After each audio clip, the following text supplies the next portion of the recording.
ఆ కుర్చీని మార్చా పెట్టి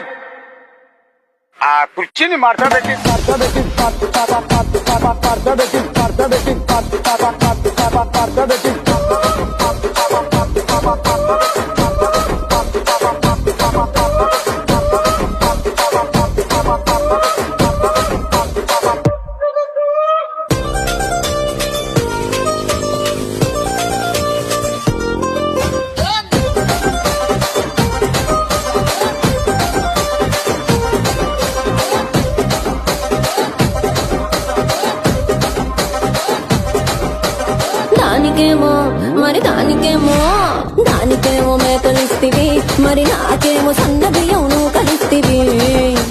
మేకలేమో వందలుగా మందలుగా పెరిగిపాయ, నాకిచ్చిన నూకలేమో ఒక్క పూట కరిగిపాయ.